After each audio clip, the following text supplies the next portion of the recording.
Inovação, segurança, programação, tecnologia, desenvolvimento. Começa aqui. Let's begin. DevSecOps. DevSecOps. O seu podcast de segurança em tecnologia.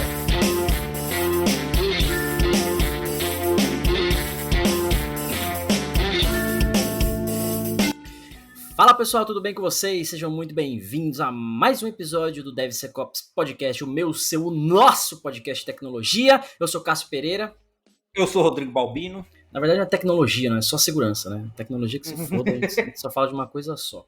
Eu vou começar já falando dos patrocinadores, que é o que traz Lamborghini pra gente, o resto não interessa.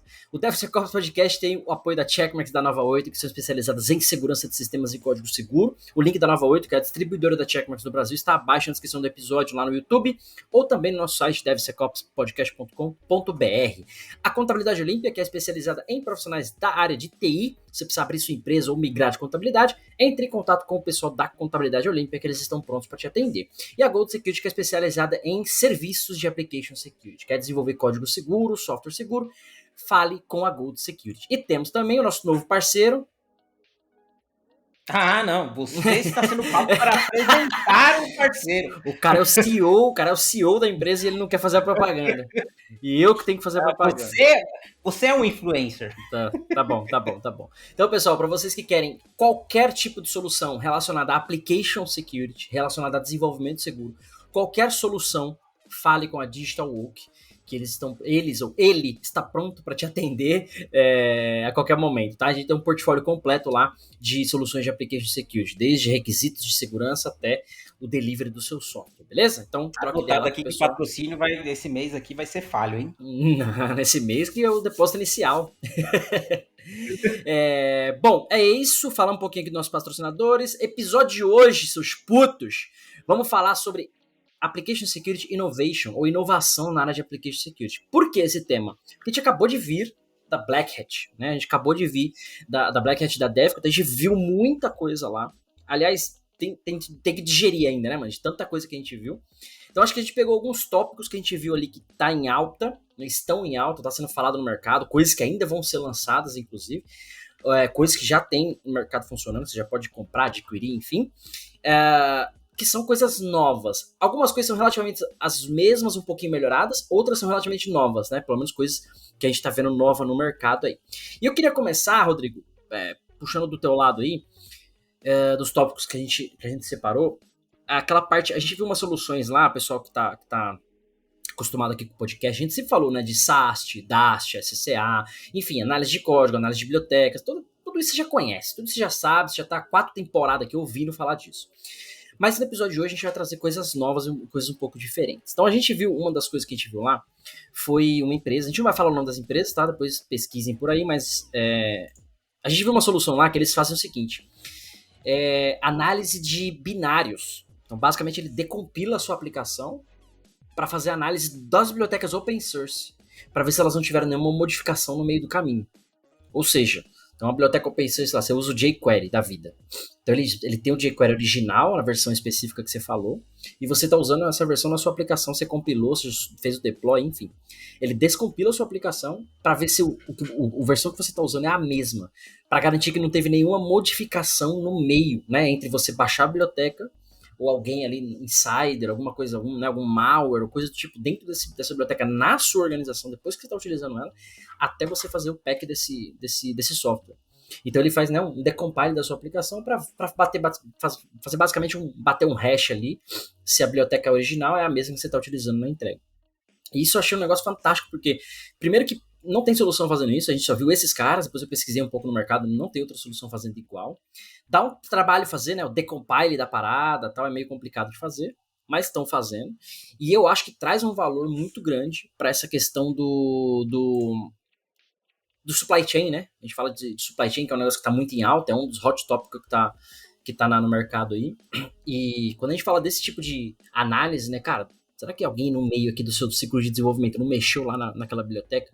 Que pode até interferir numa questão de licença, né? Mas pode até interferir ali numa questão de licença ou legal, vamos dizer assim. Isso Ou então se introduziu mesmo algum malware, algum comportamento inadequado naquela biblioteca. Então ele faz esse, cara, sua aplicação compilada, ela tá diferente, a biblioteca X tá diferente da biblioteca original. alguma coisa aconteceu, né? Vale a pena você checar. Então ela te dá uns alertas com relação a isso. Essa solução é a primeira que eu queria jogar aqui pra gente discutir. O que você acha disso? Olhando a sua experiência como desenvolvedor, né? Puxando um pouquinho agora do que você já tem de segurança, como é que você enxerga esse tipo de segurança no mercado? Esse tipo de solução no mercado? Eu começo até rindo, né? Porque a gente está acostumado em ver, quando tem segurança, é muita coisa voltado a SAST, DAST e olhe lá um SCA, né? Uhum. É o que acontece. E a gente fica preocupado em ver as coisas no ideal, né? O que seria ideal fazer? Cara, o ideal é você cobrir o seu processo de ponta a ponta. Onde há abertura para que alguém possa alterar o código, possa inserir algo malicioso, possa modificar o seu software, é importante você lacrar ele, né? Você fechar e garantir que o que foi feito está sendo entregue. Então, durante esse processo, você tem vários pontos, não sei se chega a ser pontos falhos, mas vários pontos de abertura para que isso aconteça. Eu acho que isso é algo fantástico para você olhar, identificar e saber que aquilo que você pediu é aquilo mesmo, né? Então, por exemplo, acho que teve recentemente uma polêmica falando de gadgets que ia para os Estados Unidos vindo da Coreia, por exemplo. Então, os Estados Unidos até bloqueou a compra desses gadgets, porque dentro dos chips, eles tinham códigos de espionagem. Foi isso que os Estados Unidos alegou, né? E é uma coisa simples, né, de pensar. Você fala, cara, isso daqui era, sei lá, é um módulo de relógio. Um roteador. Tô comprando um roteador aqui, da China, né? Exatamente. Tá comprando um roteador. Só que lá dentro tem tem um backdoor. Tem um backdoor, ou pior, né? Já tá enviando pacotes para alguém específico, uma empresa específica.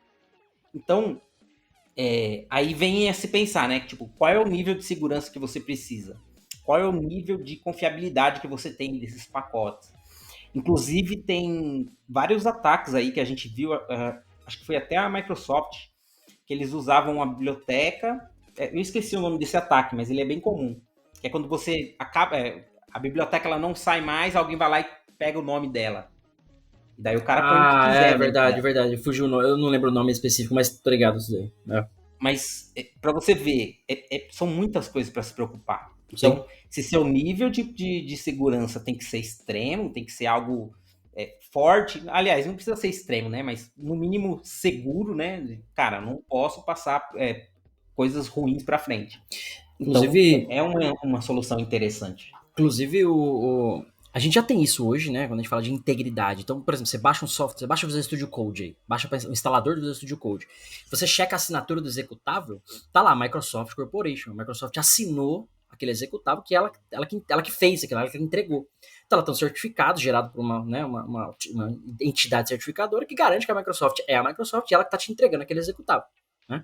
Então, já existe isso. Para o open source é um pouco mais complicado, né? Você baixa um JS e bota no seu projeto web, né? Dá para fazer uma assinatura nesse nível? Bem entre aspas, mas vamos dizer que não dá. Então, esse tipo de solução é uma forma de você garantir. Cara, o jQuery, dando um exemplo do jQuery, tá, gente? O jQuery versão x.0 aqui, o hash é 123. Você embutiu ele no seu software, compilou, a gente fez um decompile do seu software e pegou essa biblioteca, o hash dele é ABC. Alguma coisa está errada. Então você vai verificar, porque pode ter tido uma modificação nesse e-mail, pode você ter feito uma customização mesmo, mas normalmente você não faz, você baixa a biblioteca terceira e usa, né? Então, enfim, uma solução para deixar aí no radar, análise de binários, vamos chamar assim, ou até análise de supply chain num nível até além do SA.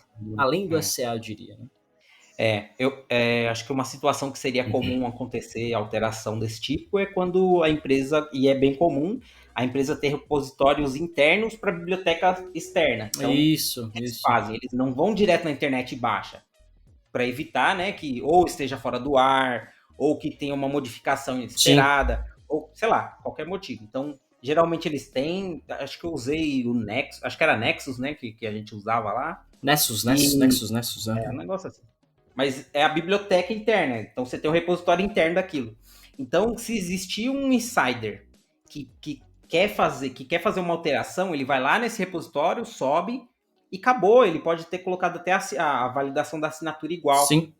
Então, ia passar numa dessa. Então, Sim. se o insider quiser mexer com algo e passar ileso, ele passaria por aí, por exemplo. Vou dar uma dica. Ó. Esse tipo de solução, olha os pontos cegos da aplicação.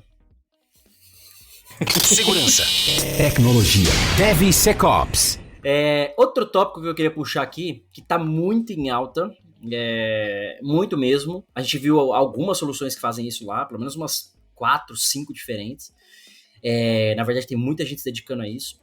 Eu tinha uma ideia de fazer algo parecido, mas depois de ver tanto que já tem no mercado, eu já falei, deixa quieto, não vou fazer porra nenhuma, não vou gastar meu tempo. E tanta coisa boa aí. E uma galera fazendo um trabalho muito bacana, soluções muito boas mesmo. Inclusive, algumas delas você pode brincar com elas na versão gratuita, né? Que são as soluções de ASPM, que é de Application Security Posture Management. Essa palavra posture, né, de postura, ela está muito em alta no mundo de cybersec de uma maneira geral. Qual é a sua postura de network security? Qual é a sua postura de application security? Então você tem uma visibilidade, né, de como é o seu processo, como as coisas acontecem. E esse tipo de solução, basicamente, ela olha para o teu ambiente, vou chamar ambiente, mas ela olha para o teu GitHub, olha para o teu repositório, olha para os teus pull requests da vida, olha para o teu processo de desenvolvimento ali, vamos dizer assim, e te dá ali uma série de benefícios. Então, um deles, por exemplo, é a orquestração. Então você faz um pull request, essas ferramentas já tem lá o SAST, já tem lá o SCA, já tem lá o DAST, já tem um monte de coisinha, um monte de controles que vai trigar para você o scan, com as próprias soluções que a gente chama de out of the box, né? São as próprias soluções de prateleira deles. E a maioria delas integra com as suas soluções. Então, por exemplo, a gente fala muito de checkmarks aqui, né? Você quer uma solução dessa para agrupar tudo, o seu checkmarks, as suas outras soluções, ela vai disparar o scan lá no seu SCA, lá no seu SAST, etc, e consolidar essas informações. Então, esse tipo de solução está muito em alta. Não só por essa questão de agrupar as vulnerabilidades, orquestrar os scans de uma maneira geral, mas para você ter a visibilidade, KPIs, você agrupa tudo num lugar só. Né? Então não importa se você tem 10 ferramentas no seu pipeline, SAST, SCA, DAST, IAST, AST, MASP, RASP, a caralha toda aí, mais o seu scan de container, por exemplo. Muita gente usa as ferramentas da Aqua, né, que são open source, lá o Trivy e tudo mais, o Kix da Checkmarks para fazer análise de infrastructure as a code, enfim. Então, essas soluções de ASPM já consolidam todos esses caras, além de integrar com as soluções enterprise também de mercado. E, cara, tenho testado algumas, elas são muito boas mesmo. E é o tipo de solução que aí você precisa dessa solução. Porque o que eu vejo acontecendo geralmente? Tô sumindo, voltei. Aí, voltou. Aí, boa. Deixa eu aumentar um pouquinho mais aqui. Segurança, tecnologia, DevSecOps. E é o tipo de solução que você precisa. Por quê? O que eu vejo no mercado acontecendo? As empresas vão colocando soluções, aí precisa ter alguém com expertise para ficar analisando as vulnerabilidades em cada solução e tentando compilar aquilo e trazer para uma visão só. Cara, já vi pessoas tentando criar dashboards, eu mesmo já tentei fazer isso manualmente, com várias ferramentas, e não dá certo fazer manualmente. Se for um time muito pequeno, com uma solução só, funciona, porque daí você usa o próprio dashboard da solução. Agora, se for um time grande, já fica diferente, já fica difícil de controlar. Seja por você estar usando várias brands, por vários projetos, aí de repente você começa a colocar ferramentas, por exemplo, que não são exatamente a mesma coisa, mas ela te dá um grau de visão. Como se fosse putz, mano, lembrar nome me pega. Mas você faz 2 scans diferentes, de ferramentas diferentes. Como se fosse o Defect Dojo, né, por exemplo. Na verdade o pessoal usa o Dojo para tentar resolver esse problema. E ele é bom, é interessante, mas a integração dele é um pouco complicada. O que você precisa de fato, que é a integração ali com issue track, com a ferramenta direto, tudo mais, é mais complicadinho. Mas esse é o importante, você entender quantas vulnerabilidades tem, qual é o time que está atuando, quem não está atuando, por onde você começa, quais as vulnerabilidades mais interessantes. Inclusive tem solução para isso também, né, que você vai falar mais para frente. Uhum. Mas você precisa de um suporte, de uma ferramenta que vá te ajudar com isso. Porque sozinho e na mão é muito trabalhoso e não escala, né? E essas soluções de ASPM, né, de Application Security Posture Management, que é sempre importante falar, elas trazem um negócio muito interessante. Por exemplo, eu estou testando uma que eles têm até correção automática, que é o próximo tópico que a gente já vai entrar agora. Que a gente viu soluções exclusivamente para isso, né? Já usando inteligência artificial e coisas do tipo. Mas a maioria dessas ASPM aí, maioria não, pelo menos 2, 3 que eu vi, elas têm essa funcionalidade. Ela tem uma lá, por exemplo, você tem 10 SQL injection. Aí ele agrupa todos, você cria um pull request só para todos aqueles arquivos, já corrigindo todos para você. Automática, a correção automática já tá lá. Ou é uma flag que tava true, tem que ser false, ou vice-versa, ele já gera os pull requests para você automaticamente. Obviamente, você vai lá e fala que quer fazer isso e tal. Outras, você já gera o commit automático. Enfim, tem uma série de interfaces, vamos chamar assim, né? De decorar o pull request que você fez, já fazer os checklist ali que você quer. Ou mesmo aplicar uma correção automática, dependendo do nível, enfim, dependendo da branch, você pode fazer várias configurações com relação a isso. Mas e aí, passando um pouquinho de ASPM para code review automático, aí são 2 tópicos, né? Code review automático e correção de vulnerabilidades automáticas. A gente viu algumas soluções lá de correção de vulnerabilidade automática, que na verdade ela faz exatamente isso. Você tem aqui uma série de problemas, ela agrupa isso para você e te fala, olha, cara, a correção é essa. Aplica isso aqui no seu código, faz esse commit aqui. Literalmente é um botão do commit. Não tem, você só olha, não tem o que fazer mais nada, tá ali. Claro, né, existem centenas de vulnerabilidades, ela não faz isso para todas, mas para boa parte das vulnerabilidades, o ASP tem da vida, vulnerabilidades mais comuns, cara, tá lá. Né, o que eu diria que é a grande dor, ou a grande parcela de vulnerabilidades que a gente encontra no dia a dia. Deve ser o principal, né? Você vai abrir, é o que mais tem. Sim. Dificilmente você encontra coisas que são fora dali, né? Igual Sim. que a gente falou. Cara, você tratou validação de campo, você sanitizou, cara, você está resolvendo a maior parte dos problemas. Sim. E acho que acontece com esse tipo de ferramenta. Se você pegar top 10 lá da WASP, do NIST, o que for, você vai resolver, sei lá, 90% das vulnerabilidades ali. Com boas práticas, né? Que dá até pra gente puxar um outro tópico que a gente vai falar de treinamento também, né? Mas só pra gente não passar muito rápido por isso, que esse aqui é um negócio inovador, eu diria. Que é onde muita gente de Application Security engasga. É resolver o backlog. Porque você roda um SAST da vida, traz muita vulnerabilidade. Roda um DAST da vida, traz muita vulnerabilidade. Então, você tem um acúmulo de vulnerabilidades muito grande. Né? E essas soluções de correção de vulnerabilidade automática, elas trazem uma tração, né, para o seu dia a dia muito grande, que é o que você não tem hoje. Né? Às vezes o cara já está fazendo ferramenta, já está fazendo scan, mas ele não tem o braço para fazer a correção. Ele tem que fazer feature nova, ele tem um mercado ali para resolver, bugs para resolver. A vulnerabilidade não é algo, apesar de ser crítico, né, e trazer um risco para o negócio, mas às vezes não. É aquela história, eu falo, segurança, o cara só começa a gostar de segurança ou entender segurança quando dói. Se não doer, cara. Então, pode ver, empresa que já sofreu incidente pesado, investe, tem time, tem processo. Empresa que não sofreu, vai ficar pensando, puta, vamos tentar, vamos ver aqui uma coisa. Até sofrer, né?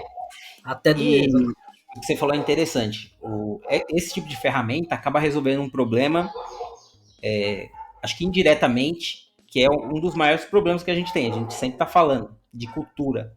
Então, quando você começa a implantar um processo de application security, você sempre cai nessa junção, né? Identifiquei. E agora para corrigir? Então, tem um gap muito grande. E esse tipo de ferramenta vai facilitar, porque ele te dá a resposta, já te dá tudo. Então, igual você falou, o cara ele tem que clicar lá e falar corrigir. Ele já vai organizar as vulnerabilidades, ele vai trazer o que é a prioridade, ele vai te mostrar o que você precisa. E daí, aceitei, pronto. Então, essa falta de comunicação clara entre segurança e desenvolvimento, ele resolve em partes, né? Então, você consegue melhorar isso daí com esse tipo de ferramenta. É bem interessante, mano. DevSecOps. E o trabalho do desenvolvedor, nesse contexto, ele acaba sendo um trabalho de review. Ele vai revisar a sugestão que a ferramenta está dando para ele, não necessariamente precisa codar aquilo, que é onde tem o maior tempo gasto, né? Criar o código, pensar no raciocínio, né? Criar ali os métodos, classes, enfim. é muito mais demorado do que você só revisar o que já está feito, né, e você só aprovar. E aí entra num segundo tópico que eu queria falar, que é esse terceiro tópico, que é o de code review automático. A gente viu uma solução lá que faz exatamente isso. Ela te dá, você tem o seu SAST da vida, sei lá, você rodou o seu scan no Checkmarx, por exemplo. Você pega o resultado do Checkmarx lá, exporta lá um report, um XML, um JSON da vida, importa nessa solução, dá pra fazer isso automaticamente também, e a solução te dá lá, olha, cara, você tem essas vulnerabilidades aqui, para essas aqui eu tenho a correção é essa aqui, ó. E aí a correção é um code review, ele te dá ali, ó, desse método, você tá recebendo uma string aqui. É uma string mesmo? O nome do parâmetro é ID. É uma string mesmo? Você seleciona o tipo que você quer. Não, é inteiro. Opa, beleza. Ele já troca na tela ali, já troca o código. Próximo, ó. Você tem um if aqui que tá falho, né? Poderia ser uma regex. Já joga a regex para você. É quase que um lint misturado com wizard, né? É um lint com passo a passo, assim, ultra poderoso, porque ele te dá a correção já meio que bate pronto. Você pode só simplesmente dar o commit naquilo, ou fazer esse mini review. Cara, o tipo do parâmetro é esse. Ó, tem um negócio aqui no meio que dá pra você mudar, dá pra fazer assim. Só você faz um next, altera ali o que você quer, finish. Cara, essa solução foi uma das que eu mais pirei. Porque ela traz duas coisas juntas. O poder da correção automática e o poder de você avaliar essa correção. As outras que a gente falou, ele já traz o commit meio que pronto. Você não vai e mexe no código e tal. Obviamente dá pra mexer e tal. Mas esse wizard, ele traz até um benefício para quem é dev júnior, por exemplo. As outras, talvez quem é mais pleno, sênior, vai lidar melhor. O júnior, ele sofre um pouco. Como é que eu aprovo isso? Será que tá certo, não tá? Essa não. Essa te dá um passo a passo ali que te traz um poder maior. Cara, eu pirei nessa solução. Dá vontade de montar uma empresa, começar a desenvolver software só para usar a parada, porque é muito legal. Inclusive, eles têm a versão gratuita, dá para usar aí. Pesquisem, a gente não vai fazer propaganda de ninguém de graça. Então, pesquisem aí. Mas essa é uma das soluções de code review automático, vamos dizer assim, ou de code review assistido, já utilizando AI também, né? Já tem as bases de vulnerabilidades, aquela coisa toda, que eu achei, assim, sensacional. De verdade, essa foi uma das... Você tá ligado qual que eu tô falando, né? Aquela específica da telinha e tal. Eu achei sensacional essa solução e, enfim, recomendei pra galera ficar de olho nesse tipo de coisa. Uma coisa que eu acho interessante desse tipo de ferramenta é que ele ajuda a pessoa, o desenvolvedor, a entender melhor. Então, ele começa a enxergar que aquilo ali está errado e por quê. Então, igual que você falou, o exemplo do ID. Seu ID é um string mesmo? Será que ele não pode ser um inteiro? Ou ele é composto de alguns números aqui? Então, quando a pessoa está envolvida com esse processo, ela vai aprendendo com ele também, né? E daí a tendência é fazer menos errado para frente, né? Então, vai aprender. Sim, e aí vamos pular para o tópico que conecta com isso que você falou, o cara fazer menos errado. É a história que eu sempre falo, né? Melhor do que você ficar encontrando vulnerabilidades é você parar de criá-las. Aquela história. Melhor do que você ficar indo no médico fazer exame todo mês que você tá todo fudido, mano, começa a fazer um exercício, começa a comer direito, né? Você começa a tratar o problema na causa raiz. E o problema da vulnerabilidade, a causa raiz de uma vulnerabilidade é o desenvolvedor, naturalmente, que ou não tem o conhecimento de como desenvolve seguro. Putz, eu não sabia que tinha que tratar o parâmetro aqui. Botei o parâmetro lá e me processei. Pô, beleza, agora vou saber e vou parar de fazer isso. Outra coisa é o desenvolvedor malicioso, né, que tá mesmo fazendo ali uma fraude, que quer fazer ali um código malicioso, enfim. Ou um terceiro item, né, que é até o supply chain, né, então alguém veio lá em um componente, por exemplo, coisas do tipo. E aí entra nesse outro tópico que eu queria falar, acho que é o quarto ou quinto tópico que a gente tá falando aqui já, que é o treinamento pro desenvolvedor. Isso não é algo novo, né? Já tem aí no mercado há um bom tempo. Inclusive a Checkmarx tem solução, o Code Bashing, né? Uma das soluções, que tá numa versão nova, inclusive, né? O Code Bash 2.0 tá muito sensacional, pelo menos visualmente, né? E o conteúdo ali de treinamento é muito bacana. Mas tem outras soluções no mercado. A gente gosta de falar muito nesse sentido. E a gente viu soluções lá, né? Que tornam a jornada de segurança, mais um easter egg aí, que torna a jornada de segurança do desenvolvedor muito mais fácil. Inclusive, a plataforma é gamificada. Quando eu vi a tela da apresentação lá, aparece o mapa do Mario. Lembra do Mario do Super Nintendo? O mapinha, né? E a solução é cheia de mapa, aí você vai clicando, cada parte do mapa é uma lição, aí você só desbloqueia a partezinha se você fez a primeira, se você fez e passou, né? Tem meio que um testezinho e tal. Então, assim, cara, esse tipo de solução, pra mim, é o começo de tudo em Application Security. Treinar o desenvolvedor a parar de criar vulnerabilidades. O que você acha, mano? Cara, esse é o que a gente sempre fala do nível de maturidade, né? Então, eu vejo isso Qual que seria a forma correta de se fazer segurança? Aprender, você primeiro aprende e depois sai desenvolvendo.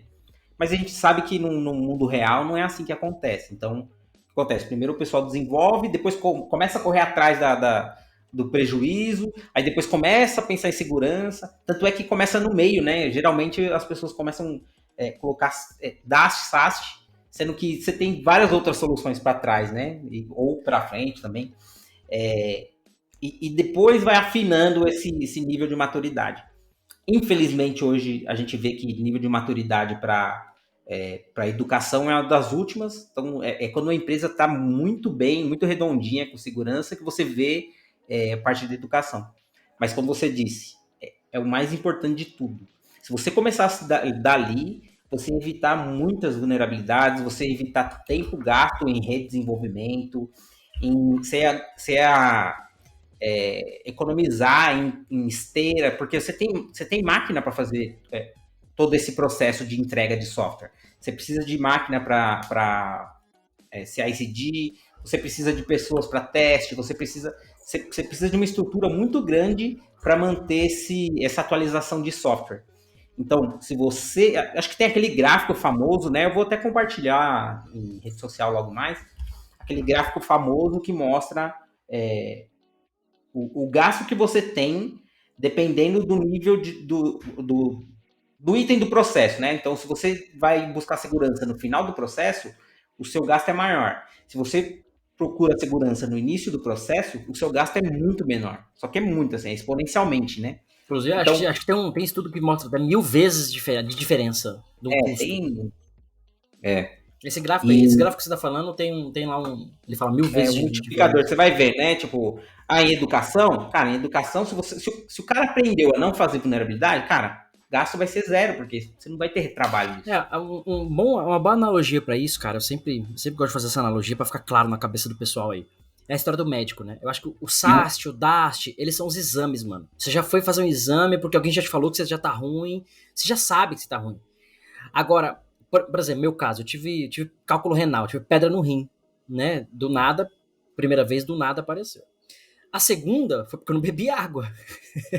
Mas vamos lá, apareceu a pedra no rim, você vai, tô com dor, vai no hospital, procura o exame, entende o problema, faz tratamento. Qual é a causa raiz disso? Existem diversos fatores, muita proteína, muito cálcio, etc. No fim das contas, você respirou, você pode ter pedra no rim.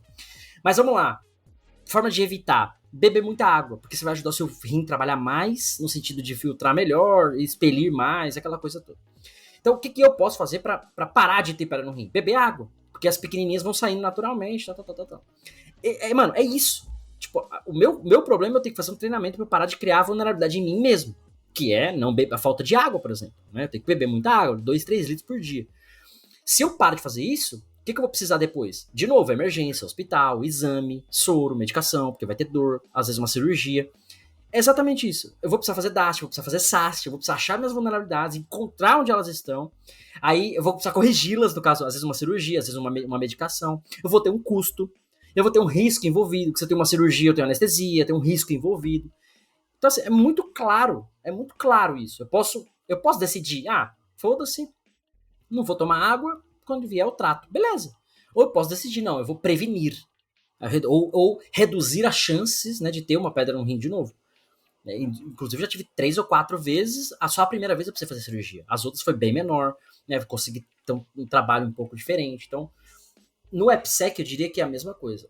Os médicos têm que estar lá, um dia você vai ficar velho, naturalmente, vai precisar ter mais tratamento, coisas inesperadas acontecem, você precisa ter. Então você precisa olhar os seus problemas, achar se eles estão lá e tudo mais. Mas o nível de maturidade da sua empresa, ela tem que chegar nesse nível, do desenvolvedor saber o que está fazendo. Ele saber que ele está digitando ali um método, uma classe, e que aquilo não vai trazer uma vulnerabilidade, porque ele sabe que ele está codando. Está tratando, como você falou, né? Tratar os parâmetros lá, input validation, aquela coisa toda, boas práticas, tal. Essas ferramentas, elas viram um double check. Cara, deixa eu validar aqui mesmo se não tem um scan, às vezes, né? O cara tá num bom dia lá e ele não viu e esqueceu alguma coisa, é natural. Né? Mas, inclusive, causa raiz aí vai linkar muito bem com o próximo tópico lá, que é sobre requisitos, né? Mas, antes de terminar isso, para você ver qual que é o valor de você ter uma educação, né? Se você ensinar, você ter o treinamento constante. o mercado ele é muito volátil. Então, tem sempre gente saindo e entrando na empresa. Então, pode ser que você tenha contratado o melhor desenvolvedor, que o cara pensa 100% de segurança e ele não vai desenvolver coisas com vulnerabilidade. Só que daí, daqui a um ano, esse cara já saiu e entrou um júnior. Então, você tem que garantir que esse júnior também vai aprender, vai fazer isso. Então, não adianta, você precisa manter essa educação, você precisa garantir que os seus desenvolvedores saibam como fazer isso da melhor forma. Ou que, no mínimo, pensem nisso. Porque o que a gente vê, geralmente, nas empresas eles não pensam nisso. Eles querem desenvolver, eles querem entregar, eles querem o produto em produção. Até porque a própria empresa pede isso, né? Cara, quero para ontem, para ontem, para ontem, para ontem.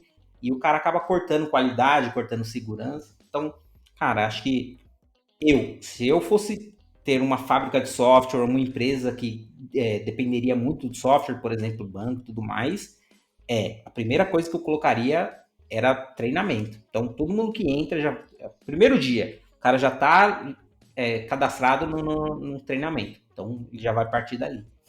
E aí linka, né, com outro tópico, que é os requisitos automatizados. Então, é igual que você falou.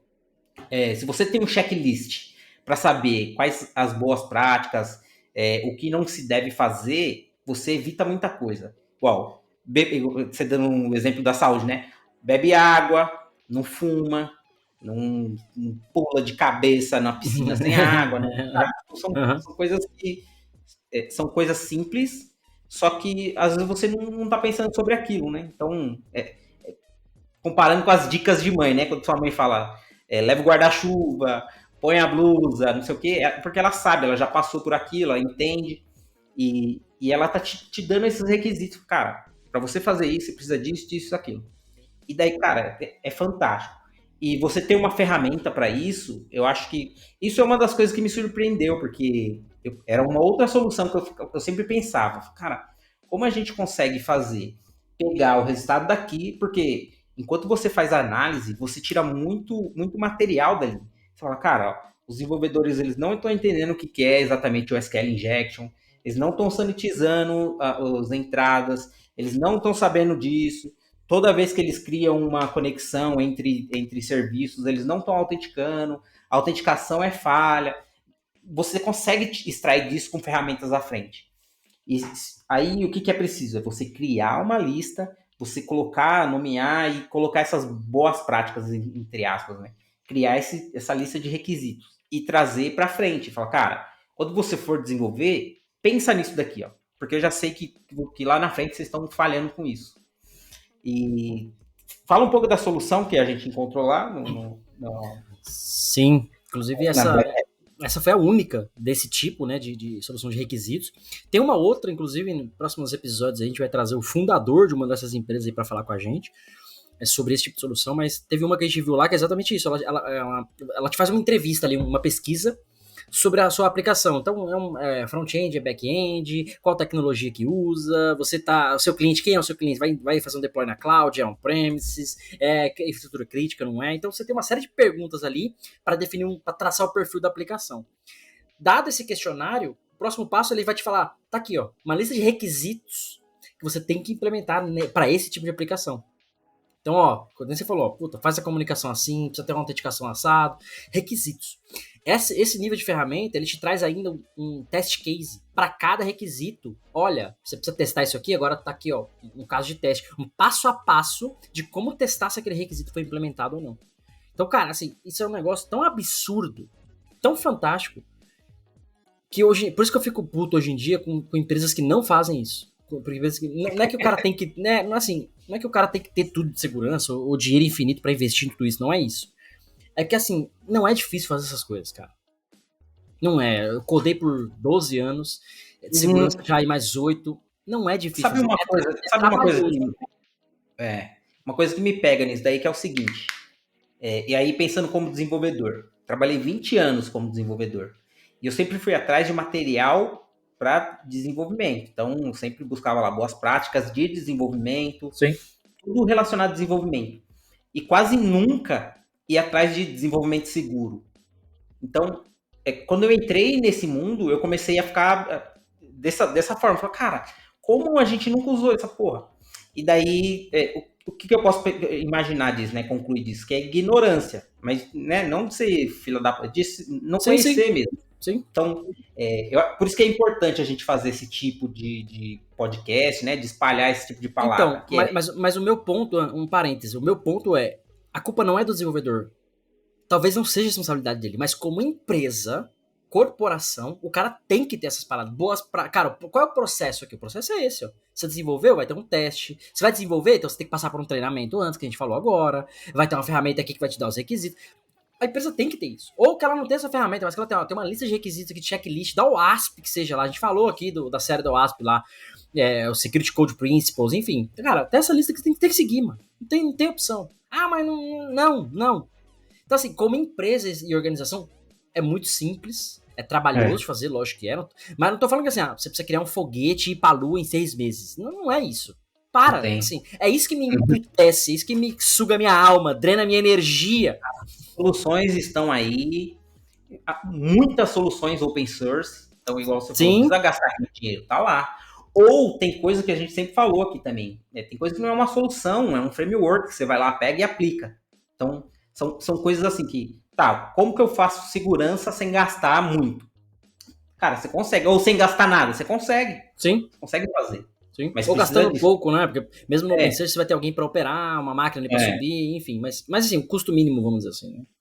Uma coisa que eu vejo, que eu acho que é bem interessante, que eu vi acontecer e funcionou pra gente, é você criar essa cultura. Então, fomentar essa cultura. Infelizmente, eu sempre vejo isso vindo do próprio desenvolvedor, ou do profissional ali, do analista, do desenvolvedor. É ele que está puxando, não é a empresa.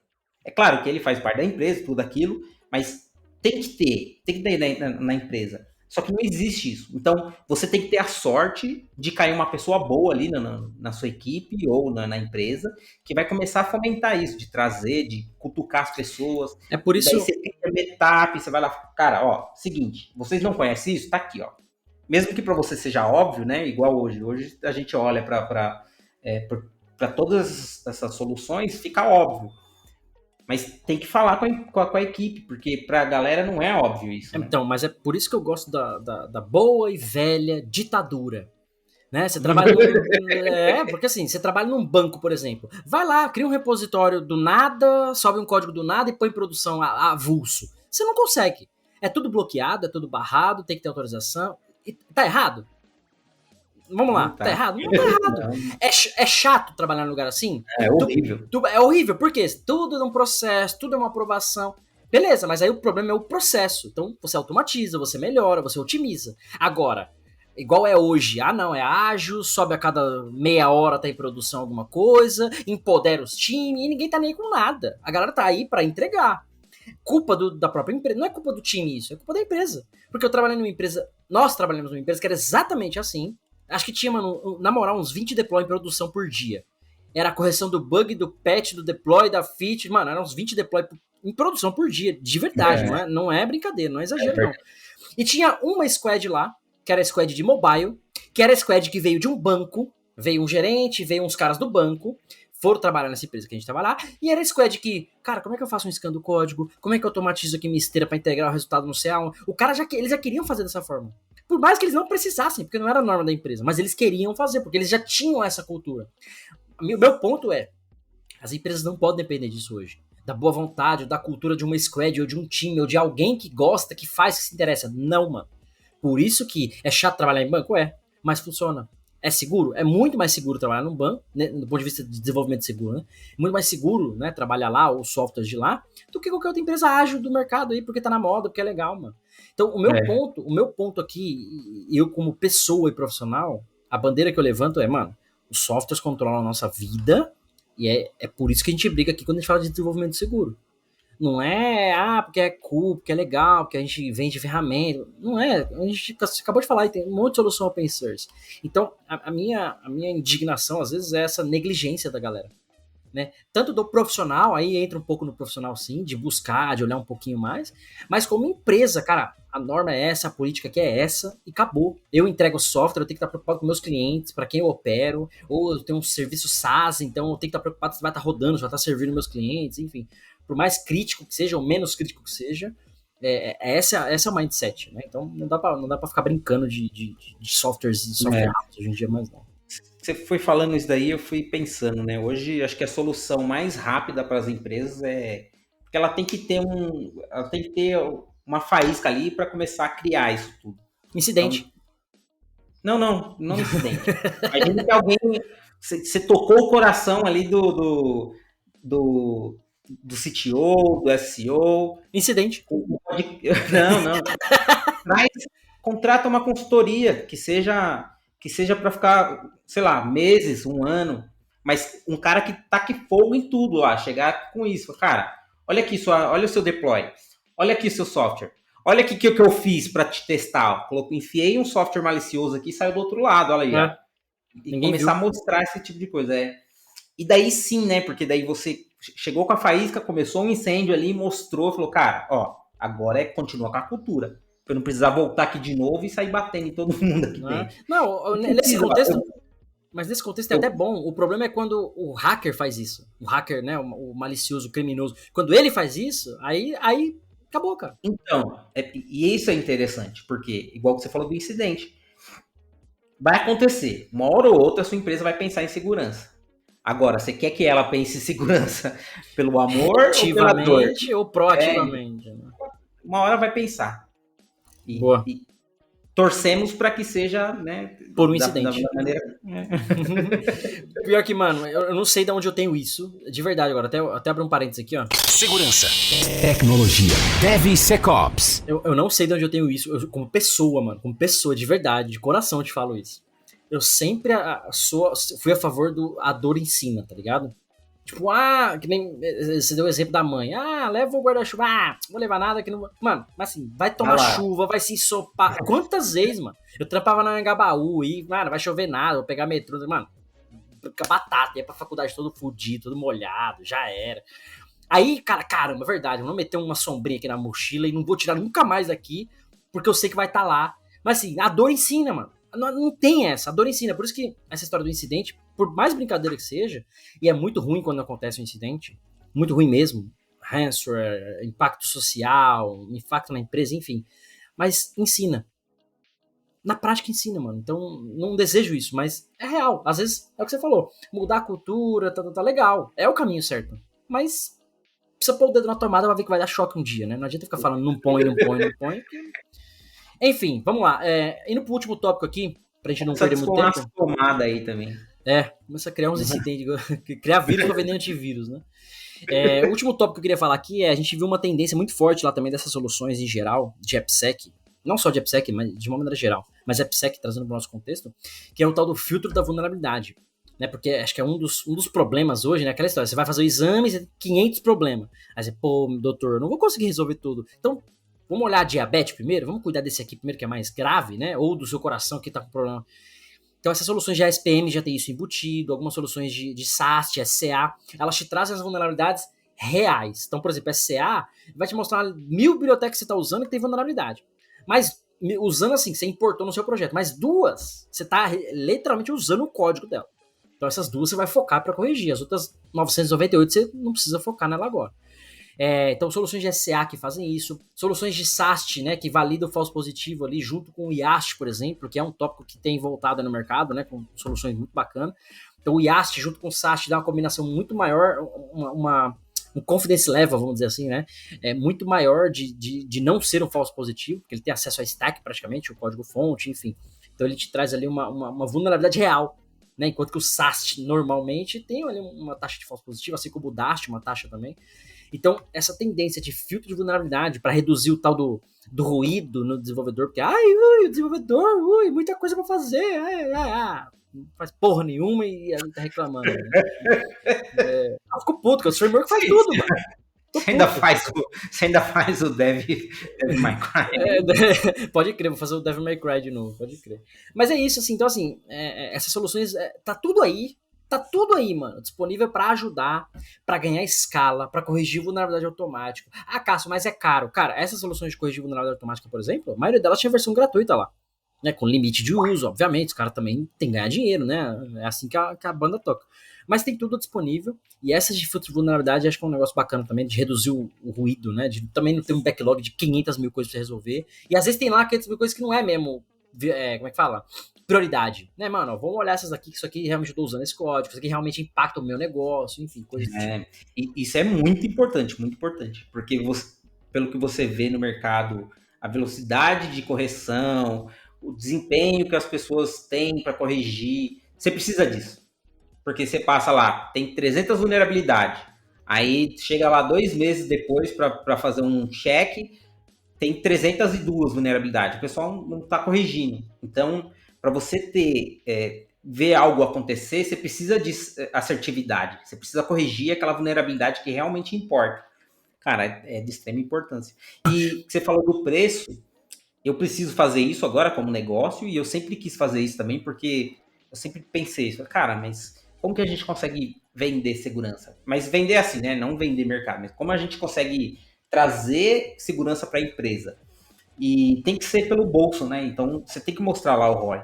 Imagine o quanto você gasta de tempo corrigindo vulnerabilidade que não importa, ou corrigindo vulnerabilidade de biblioteca que você nem usa. Então tem essas coisas. Então, se a gente tiver essa visão muito clara, fica claro para todo mundo o que se deve fazer.